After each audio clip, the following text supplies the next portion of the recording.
The Little Taiga Dweller. More than 15 years have passed since I met Anastasia, the hermit of the Siberian taiga, and when I learned that she was going to bear my son, I took great pains to move Anastasia to the city of Novosibirsk, even going so far as to try to intervene physically. Back then, it seemed unacceptable to me for her to give birth in the taiga and impossible to raise a child outside social institutions.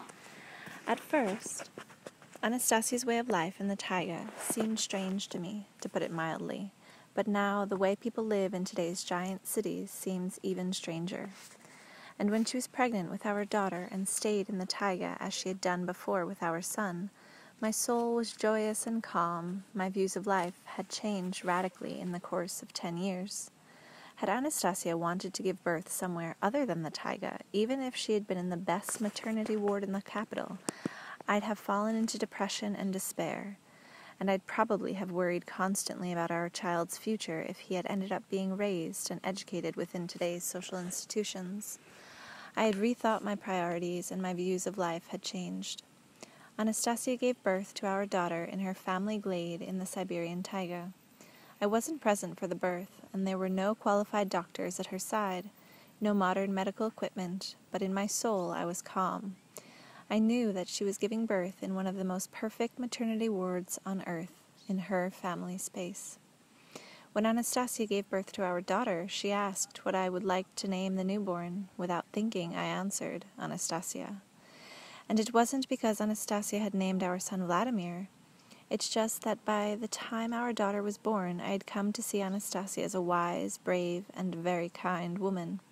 Her name had become synonymous for me and with these qualities, and I wanted our daughter to inherit them. I couldn't imagine anyone other than Anastasia raising our daughter, even though at many points her approach to child-rearing looks like a total lack of conscious approach to child-rearing. That's far from the case. For example, here's what happened one time with our little daughter in the taiga. This time when Anastasia met me, she was in a jolly mood, even playful, it seemed to me. She appeared suddenly when I was approaching the familiar glade, where the three of them were now living. Wearing a light dress reminiscent of a Roman tunic, she stood on my path and smiled. I wondered where she had gotten that dress. I stopped, delighted in the unusual vision. It's really something, I thought. So much time has passed, and she's given birth to 2 children, but she looks just as young and extraordinarily beautiful as before. Look at me, I've grown old and gray, but she doesn't age a bit. I recall how waking up early in the morning she'd take joy in the coming day and set off racing against the she-wolf, performing elaborate somersaults. Would she be able to do that now? As if she had heard my silent question, Anastasia performed a double somersault with almost no running start at all, and then there she was again, right next to me. Her voice rang out, "Hello, Vladimir." I wasn't able to answer right away. A captivating aroma and extraordinary warmth radiated from Anastasia's body. I shyly touched her on the shoulder. For some reason, I hesitated to embrace her, and I responded lamely, "And hello to you, Anastasia." She snuggled up against me, hugged me, and whispered, "Our darling little daughter is such a smart and beautiful little thing." Then Anastasia walked ahead of me barefoot through the grass. She stepped, putting one foot in front of the other, the way a model does on a runway.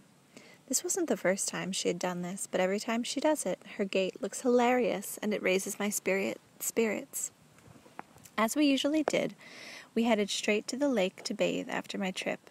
I already knew the purpose of this swim wasn't just so I could freshen up after traveling. The main point of it was to wash away all the smells that weren't native to this taiga glade. To do this, once I had taken my first dip, Anastasia helped me give a brisk rub down with a paste she had made of various herbs. Rubbing me all over, she joked, "You're having less and less good food, and your tummy's a little distended." "It's dysbacteriosis, that's what the doctors say." "Practically 90% of the population has it," I replied. Anastasia laughed. "Or maybe the whole problem is that the tummies don't have enough willpower.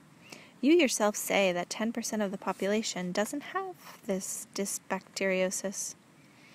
I had to walk around for a while with my body and even my hair coated with this green paste, and then dive back into the water and splash myself with water. After I came out of the water and my body had dried off a bit, Anastasia removed her tunic-like dress and held it out to me. "It would be good for you to put this shirt on now." Anastasia stood before me, her breasts exposed. They were a bit larger than they had been before. A tiny drop of milk appeared on one nipple. "You're still nursing our daughter?" I asked. "I'm supplementing with milk," Anastasia answered brightly. She squeezed her breath with both hands and splashed me in the face with a stream of milk, then laughed and wiped the milk over my face. "If you put this on and belt it, it will look like a shirt on you. I've been wearing this shirt continually since I gave birth to our daughter. Sometimes she would sleep wrapped in it. She's grown accustomed to its smell and the way it looks. If you do what I tell you to do, it will be easy for our little girl to get used to you." "But what will you wear now?" "Well, I have 2 very similar ones, and I've alternated wearing them. The one I'm offering you, the one I wore more.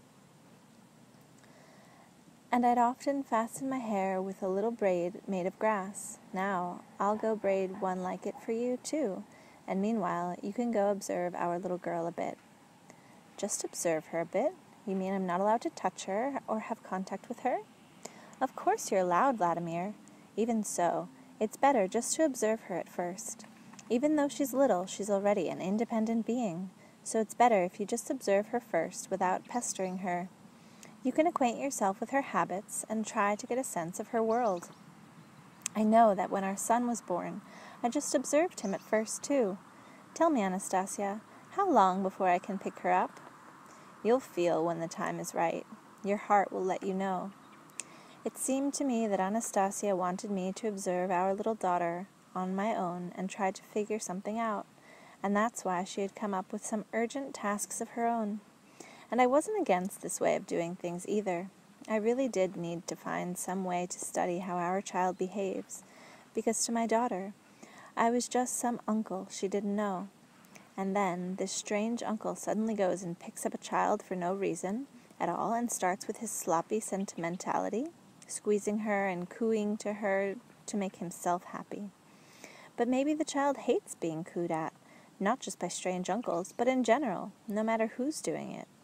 I asked, "Anastasia, so where is our daughter now? If you go off to do your braiding, to braid the tie, how will I find her?" "She's somewhere around here, not far away," Anastasia told me calmly. "Try to find her yourself. Let your heart tell you where she's to be found." It seemed to me that I had begun to understand a lot about life in the taiga glade, but each time something new would still amaze me. How can you allow a child who hasn't even turned 2 yet walk or crawl wherever she wants through the taiga and not even keep an eye on her while she does? And this is the taiga where there are no people, in the taiga where there are a great many wild animals.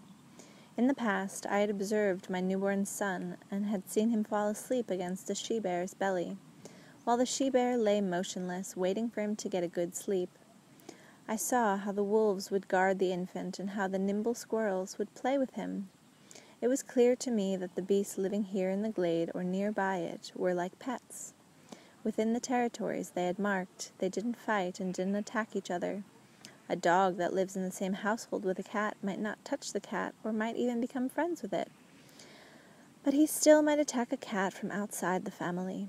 So it makes sense that here, too, the animals don't attack each other within their defined territory, and they certainly won't attack the human's offspring. They revere the human on their territory, so naturally they'll protect the human child and consider it an honor to look after him.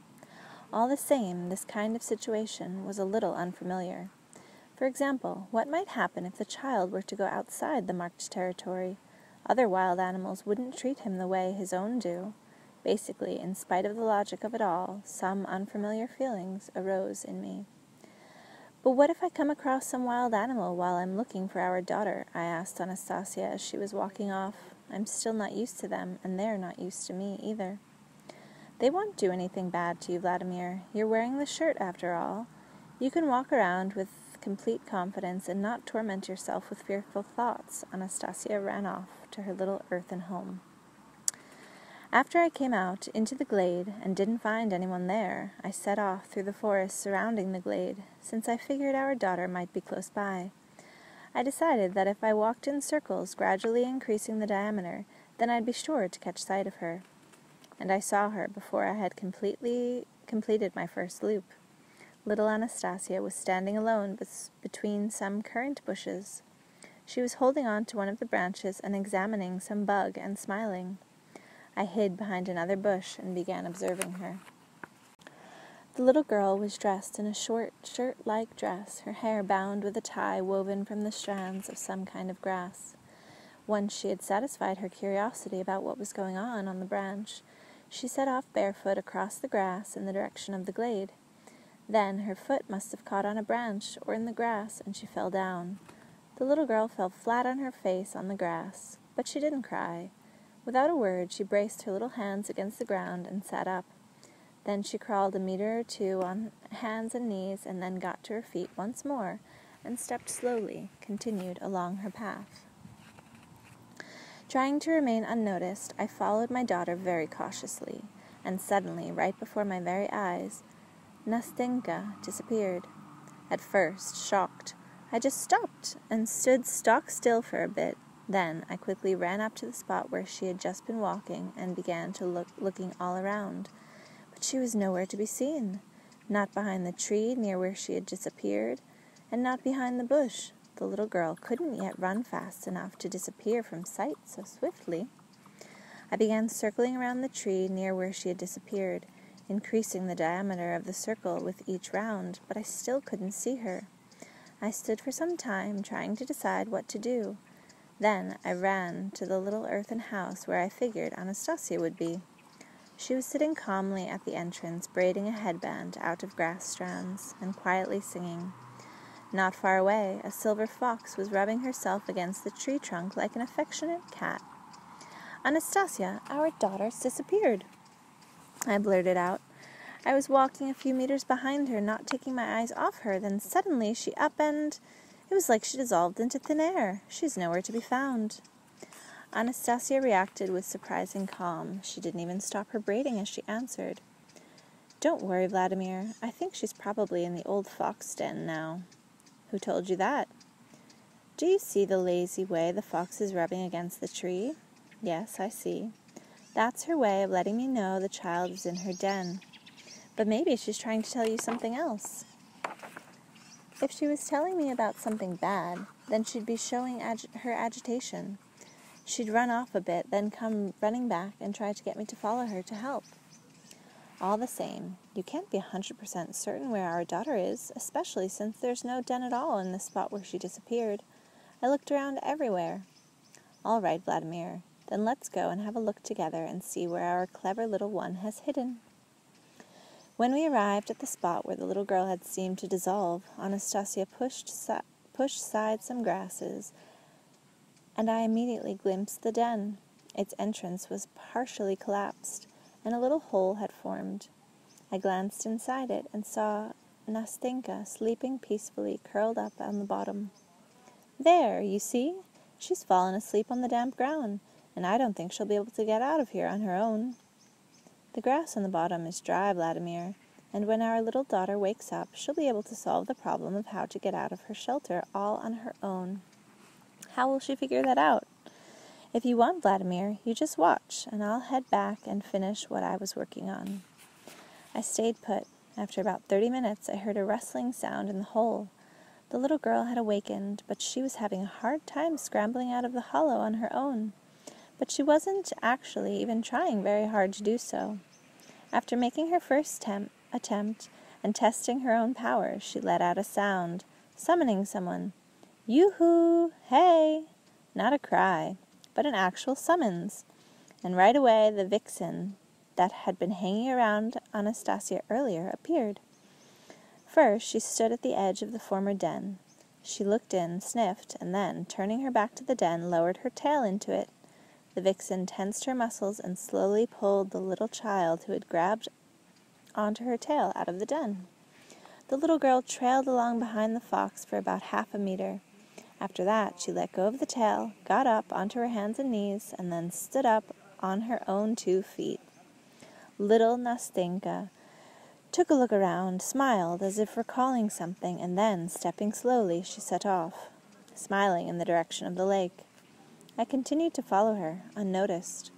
There were no wild animals around, and it seemed that no one in the taiga beside me was watching the little one.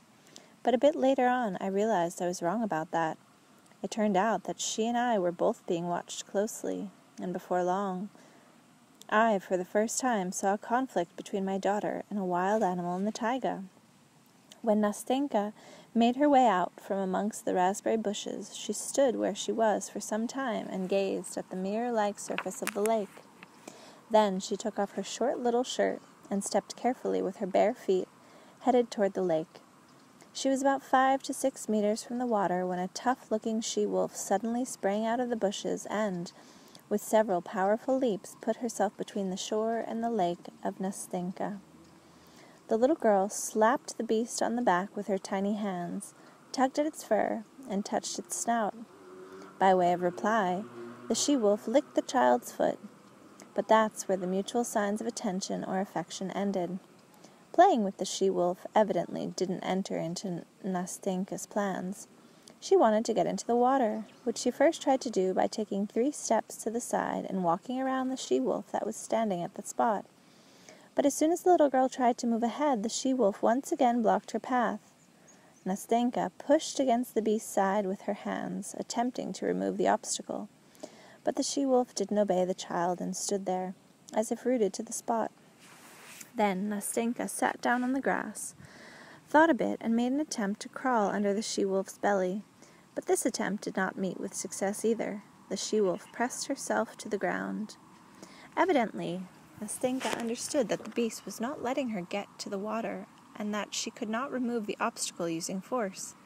She sat on the grass for some time, pondering something, then started to crawl and even move away from the she-wolf and the lake. Before long, she stood up, a small twig in her hands. She walked up to the she-wolf's snout, ran the twig along it, and threw it in the direction of the forest. The twig only flew about 1.5 meters. The she-wolf jumped for the twig and grabbed it with her teeth. As this was going on, Nastenka set off running toward the shore of the lake, her legs pumping away.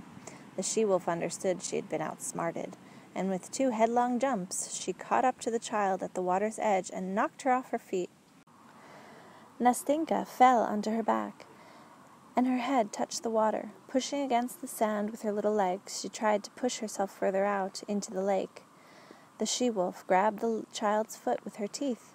She was probably trying not to cause the child any pain. Her grip was too light. Nastenka pushed her second leg into the she-wolf's nose, pulled the sole of her foot from the she-wolf's maw, and in high spirits crawled off into the water.